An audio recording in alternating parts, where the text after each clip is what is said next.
Halo semuanya, Assalamualaikum warahmatullahi wabarakatuh. Waalaikumsalam warahmatullahi wabarakatuh. Perkenalkan, nama saya Afkari Saintia Mahira dari Prodi BKPI semester 2 di IAI Persis Garut.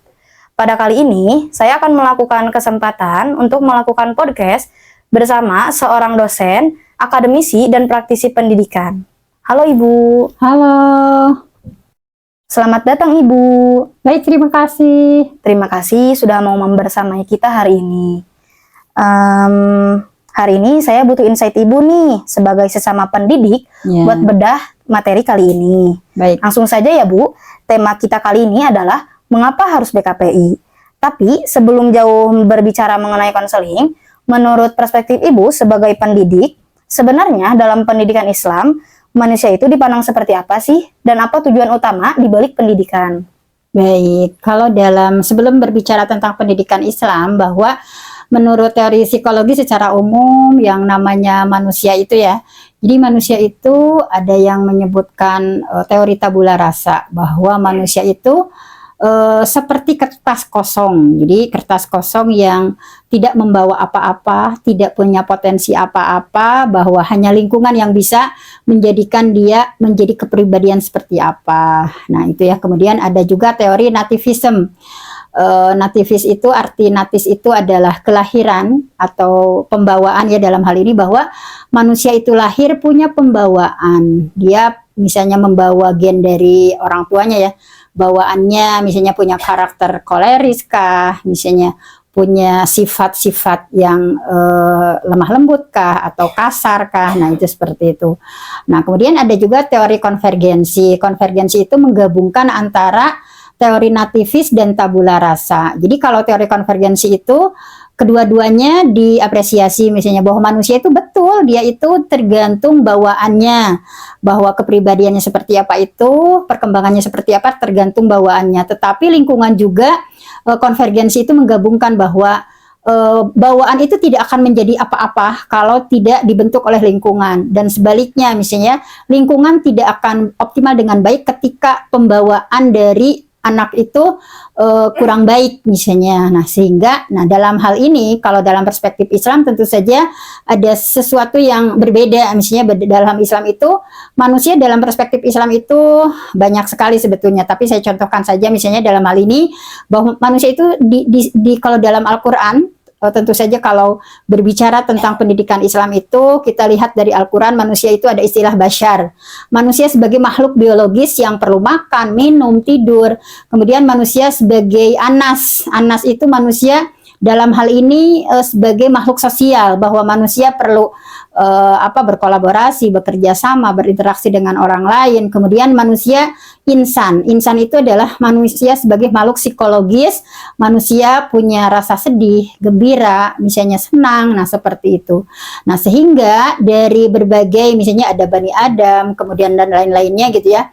Tetapi kita simpulkan saja bahwa dari perspektif manusia dalam perspektif Islam dan tadi ya dalam psikologi itu kita simpulkan tujuan pendidikan itu berarti bukan hanya untuk mengembangkan intelektualnya saja, karena tadi kan dalam Islam itu manusia itu terdiri secara utuh, ada aklun, bagaimana intelektualnya dikembangkan, kemudian ada kolbun, ada karsa, rasa ya, rasa empatinya, spiritualnya dikembangkan, kemudian ada jismun, punya potensi basyar ya, raga, bagaimana olah fikir, olah rasa, olah raga, olah karsa itu semuanya dikembangkan. Jadi secara utuh, secara holistik, pendidikan itu tujuannya adalah mengembangkan seluruh potensi yang ada di dalam manusia, baik potensi intelektualnya melejit, kemudian rasa empatinya, spiritualnya, kemudian raganya, keterampilannya, kalau dalam bahasa KDM, cager, bager, benar, pinter, dan singer. Berarti beda ya Bu sama cara pandang pendidikan konvensional pada umumnya? Ya baik, tentu saja berbeda ya. Kalau dilihat dari perspektif filsafat misalnya ada ontologi hakikatnya, epistemologi sumber atau cara memperoleh ilmunya, kemudian aksiologi dari guna atau manfaatnya. Kalau kita lihat ya, misalnya secara ontologi, secara hakikat.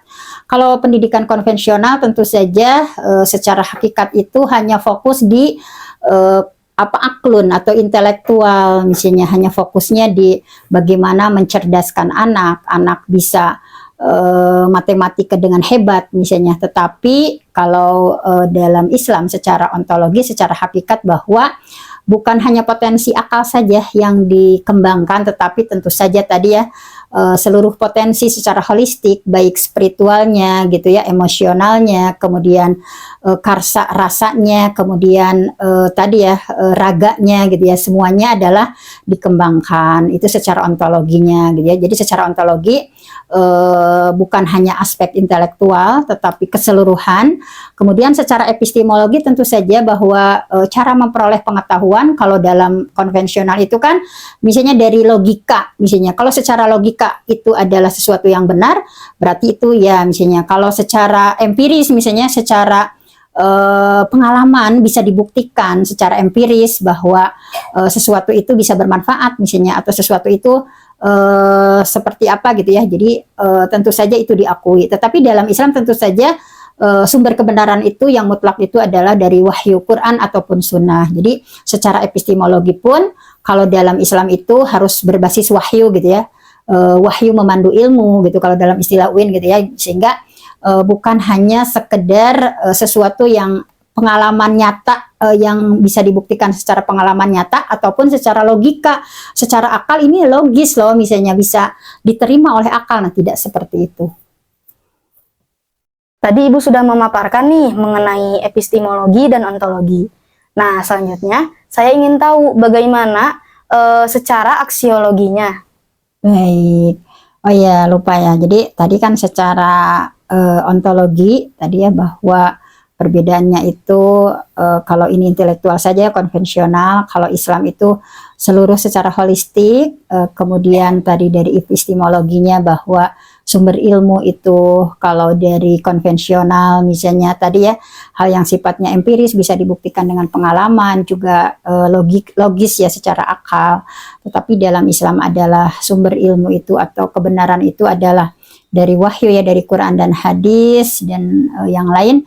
Nah, kemudian dari sisi aksiologi tentunya berbeda ya, bahwa perspektif pendidikan dalam konvensional misalnya biasanya hanya kebutuhan yang sifatnya dunia saja, bahwa bahagia di dunia, bahwa pendidikan itu sukses, misalnya bisa bekerja, bisa memperoleh uang dengan banyak, kerja yang mapan, misalnya ya seperti itu. Tapi kalau dalam perspektif Islam tentu saja sangat berbeda, bahwa yang dikejar itu bukan hanya duniawi saja, tetapi pendidikan itu sesungguhnya untuk kebahagiaan baik di dunia maupun di akhirat, bahwa bagaimana memiliki hidup yang lebih bermakna gitu ya, bagaimana bahwa kita itu menjadi pribadi yang baik gitu ya, yang sangat menikmati kebahagiaan baik dalam perspektif dunia maupun akhirat sana gitu, yang lebih penting seperti itu. Wah, iya, kerasa banget bedanya ya, Bu. Iya, tentu saja ya. Jadi ada aspek spiritual gitu kalau dalam perspektif Islam seperti itu. Wah, nyambung nih Bu sama materi di kelas. Dalam pendidikan Islam, saya sering mendengar kata taklim, tarbiyah, ta'dib, tahzib, dan tadris. Itu bagaimana sih Bu benang merahnya? Baik, jadi begini ya, kalau diibaratkan misalnya secara singkat saja, misalnya taklim itu kan transfer ilmu. Jadi otak itu butuh ilmu ya, makanan otak itu adalah ilmu, makanan akal itu. Jadi transfer ilmu, misalnya saya tahu nih tentang matematika ABCD, saya sampaikan, nah itu transfer ilmu. Kemudian tadris itu proses pembelajaran di dalam kelas, butuh gurunya, tentu saja untuk transfer itu ya ada sumbernya, kemudian ada murid, kemudian ada kurikulum di dalamnya gitu, itu adalah proses tadris. Nah, kemudian tentu saja tidak sekedar tahu ilmu, memahami, tetapi tentu saja butuh mental yang kuat di dalamnya, misalnya ada karakter yang kuat di dalamnya. Nah, itu adalah ada proses tarbiyah, bahwa tarbiyah itu adalah memelihara potensi-potensi yang sudah ada itu. Misalnya ada potensi kebaikan di dalamnya, itu fitrah-fitrah itu dengan tarbiyah dipelihara, kemudian disiram gitu ya, dilatihkan, kemudian dibimbingkan secara setahap-setahap. Nah, kemudian tahzib itu adalah mensucikan jiwa gitu ya, lebih ke tazkiyah, bahwa supaya paripurna tadi, supaya holistik, bahwa akal dikasih ilmu, kemudian dilakukan sebuah proses pendidikan, kemudian dibimbinglah potensi-potensi tersebut, kemudian ada tahdzib ya, tazkiyatun nafsnya, dibersihkan jiwanya, sehingga kalau sudah keseluruhan, baik itu ta'limnya dilakukan, kemudian tarbiyahnya gitu ya, potensi-potensi itu dikembangkan, kemudian tadris ya, dilakukan proses pembelajaran secara bermakna, kemudian nanti akan lahir ta'dib. Ta'dib itu bagaimana manusia yang beradab, manusia yang punya karakter beradab, dia tahu mengenal dirinya, siapa dirinya, kemudian dia mengenal Tuhannya, dia mengenal Allah dengan baik, kemudian mengenal lingkungannya gitu ya, mengenal lingkungan sekitar, mengenal sesamanya, sehingga betul-betul insan kamil atau manusia paripurna itu akan betul-betul muncul kalau keseluruhan dari proses tersebut dilakukan.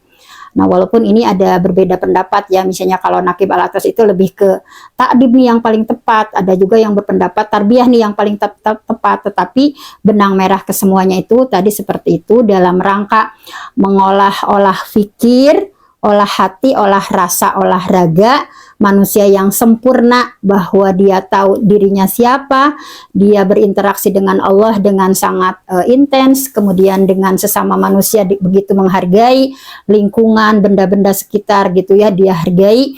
Itulah yang disebut dengan manusia insan kamil, atau kalau dalam bahasa Sunda manusia waluya. Waluya manusia yang sempurna, cager, bager, bener, pintar, dan singer. Oke, aku paham sekarang, Bu. Tapi hubungannya dengan BKPI apa ya, Bu? Kenapa BK di sekolah atau di kampus yang secara umum masih dirasa belum cukup sampai membutuhkan BKPI? Baik. Nah, sebetulnya BKPI atau BK umum ya, misalnya di umum itu sudah sangat luar biasa ya, sudah sangat bagus, sudah banyak membantu bagaimana mengatasi masalah, misalnya ya, dari mulai ketika ada seseorang yang bermasalah, misalnya bagaimana dari BKIP itu ada teknik coaching, misalnya ada teknik bagaimana T-nya itu diantaranya adalah tujuan ya, misalkan menyelesaikan, menentukan tujuannya apa, kemudian diidentifikasi masalahnya seperti apa, rencana aksinya, solusinya yang akan ditempuh seperti apa, misalnya tanggung jawab atau komitmen untuk berubahnya seperti apa, teknik-teknik ya seperti hal itu ya sangat bagus. Misalnya ada di konseling itu bagaimana manajemen stres, misalnya bahwasanya untuk seseorang yang punya mental health yang benar itu seperti apa gitu ya, itu sudah pada bagus-bagus sih teorinya dalam konseling misalnya.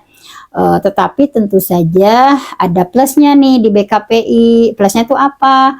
Bahwa plusnya itu diantaranya adalah tadi, karena kita memandang manusia itu holistik ya, bahwa manusia itu adalah punya aklunnya, akalnya, kemudian punya kolbun atau spiritual, diawali dari niatnya gitu ya, jangan sampai dari mulai langkah awalnya sudah berbeda, misalnya bahwa kita itu belajar itu, kuliah itu adalah karena Allah gitu ya, bahwa untuk kadang misalnya di yang umum itu mengontrol hasil akhir ketika kita sudah berupaya sungguh-sungguh, misalnya IPK mau 4, tetapi ternyata secara hasil akhirnya tidak seperti itu gitu. Nah, ini dalam BKP itu kan muncullah istilah-istilah bahwa kita tidak bisa mengontrol hasil akhir. Selain ikhtiar, manusia juga dibatasi ya, misalnya harus bertawakal kepada Allah gitu. Tugas kita itu hanya berikhtiar, tetapi untuk hasil akhir itu adalah Allah yang menentukan gitu. Jadi diturunkanlah ya ambisi yang berlebihan misalnya, sehingga dalam konseling Islam itu tentu saja lahirlah istilah tawadu atau misalnya tadi ya bersyukur, potensi kita itu dilejitkan dalam apa gitu. Kemudian setelah berikhtiar dengan sungguh-sungguh tadi ya tawakal kepada Allah, kita menyerahkan hasil akhir sepenuhnya kepada Allah setelah kita maksimal ya. Misalnya kita sudah belajar dengan sungguh-sungguh, kemudian kita sudah berikhtiar dengan berbagai teknik, misalnya sudah kita misalnya berkonsultasi dengan yang pakarnya seperti apa, tetapi nah tadi hasil akhirnya seperti itu. Jadi sekali lagi ada aspek-aspek spiritual yang harus diperhatikan, karena manusia itu kan ada manusia yang intelektualnya bagus tetapi spiritual misalnya intensitas dia dengan Allah itu sangat kurang gitu. Nah ini yang membuat stres gitu.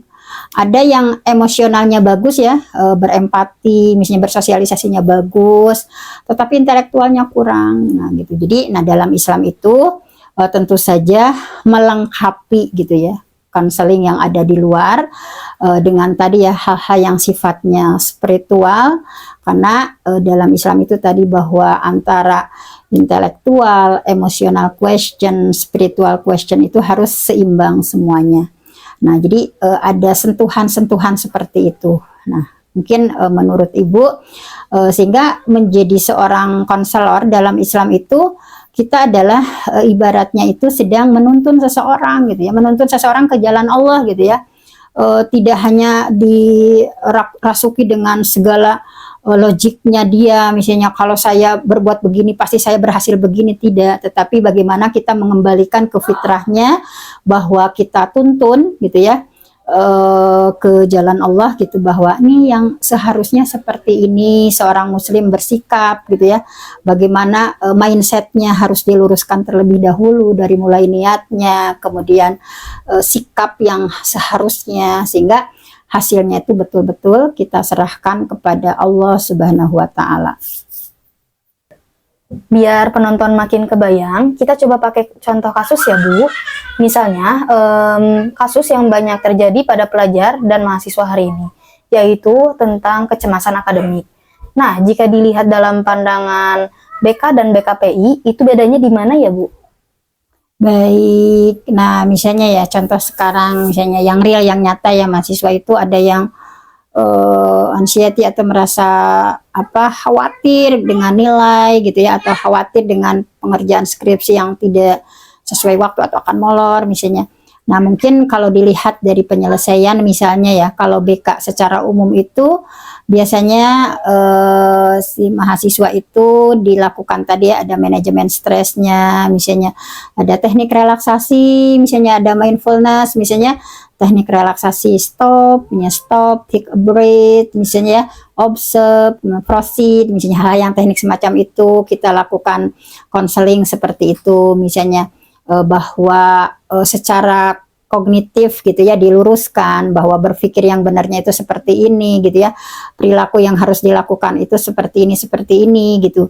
Nah jadi diluruskan dengan teknik-teknik seperti tadi ya, misalnya ada teknik relaksasi, mindfulness, ataupun tadi manajemen stres sudah kita terapkan sehingga mahasiswa itu tidak terlalu ya ambisi mengejar nilai. Pokoknya kalau sudah berikhtiar ya tadi ada teknik-teknik tersendiri. Nah tetapi kalau di BK Islam ya, BK Pendidikan Islam itu tentu saja ada plus ya, ditambahkan sentuhan yang lain, misalnya tadi misalnya bahwa ditanya dulu misalnya kita itu misalnya kuliah atau belajar pingin ilmu, pingin nilai yang perfect, pingin yang sempurna itu untuk apa, untuk siapa, misalnya kita kembalikan ya, kita itu belajar itu harus karena Allah, supaya ilmu kita itu berkah gitu ya, supaya bisa bermanfaat baik untuk dunia kita, untuk akhirat kita gitu. Tidak perlu kita ambisi mengejar pokoknya harus IPK 4 misalnya, kalau tidak berkah untuk apa gitu. Jadi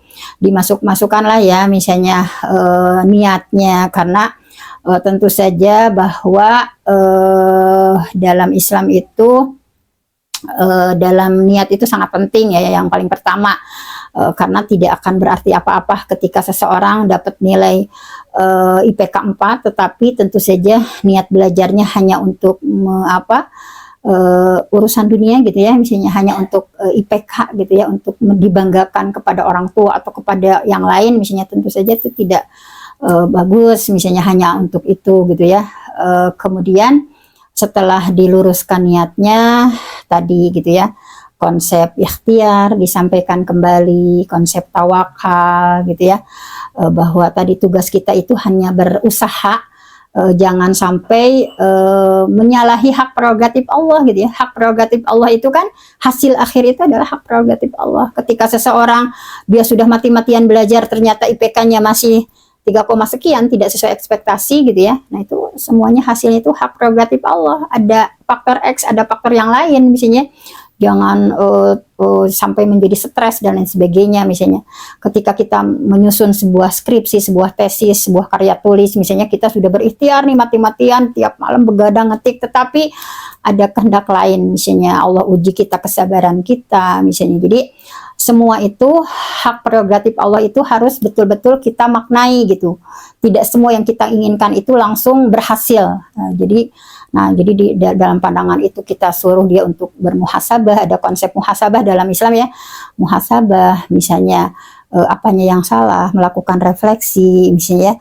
Kemudian ada konsep tadi ya, banyak zikrullah, misalkan kita relaksasi dengan berzikir kepada Allah, misalnya mengembalikan sesuatu kepada Allah, bahwa segala sesuatu ada hikmah besar di balik apa yang terjadi misalnya. Nah, jadi ditambah konsep-konsep islaminya dalam perspektif Islamnya, sehingga semakin komplit lah gitu ya dalam menyelesaikan masalah atau perkara seseorang, bukan hanya sekedar problem solver yang bagus gitu ya, kita menjadi pemecah masalah yang bagus gitu, tetapi tadi ada unsur-unsur spiritual, ada unsur-unsur yang lain, yang karena manusia itu tadi terdiri dari berbagai unsur, tidak hanya aspek kognitif saja yang kita cekoki gitu ya, tetapi aspek afeksinya gitu yang lebih penting gitu ya.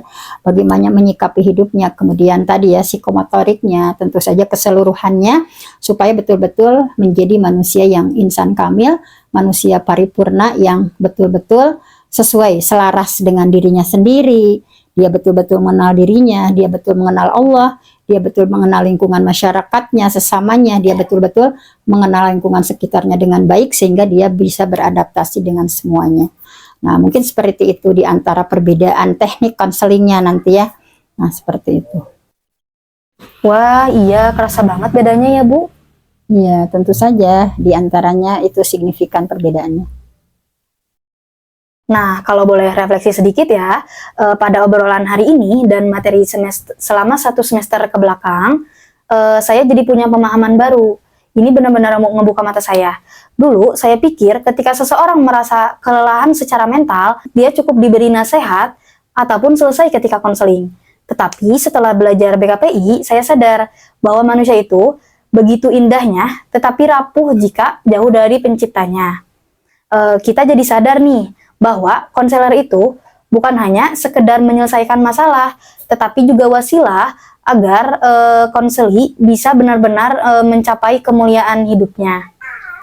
Baiklah, Masya Allah ya, Ibu sangat senang mendengar Afkari mendapatkan insight yang begitu mendalam. Jadi betul tadi ya, bahwa manusia itu bukan seperti mesin rusak, tetapi manusia itu punya jiwa yang harus didengar oleh kita, punya hati yang harus senantiasa dibimbing, punya jisim ya, jasad yang harus senantiasa dipelihara gitu, bahwa bagaimana kita sampaikan spiritual manusia itu menuju Allah Subhanahu wa Ta'ala gitu ya, dengan betul-betul seluruh potensinya dikembangkan. Nah, insya Allah dengan konseling seperti itu akan menjadi konseling yang sangat komprehensif, holistik, dan sangat integratif. Nah, seperti itu. Alhamdulillah Ibu. Oke, sepertinya obrolan kali ini sudah cukup merangkum nih materi-materi menarik yang perlu disampaikan pada podcast kali ini. Terima kasih Ibu sudah mau diganggu waktunya. Sama-sama. Pesan dari Ibu, khairun nas anfa'uhum linnas. Sebaik manusia adalah yang paling bermanfaat bagi orang lain. Jadilah konseling yang betul-betul punya integritas, punya spiritualitas yang tinggi, sehingga mampu membimbing orang-orang menjadi pribadi yang lebih baik, dan semakin mendekatkan diri kepada Allah Subhanahu wa taala. Masya Allah, cukup sekian dari kami. Sampai jumpa lagi di podcast selanjutnya. Assalamualaikum.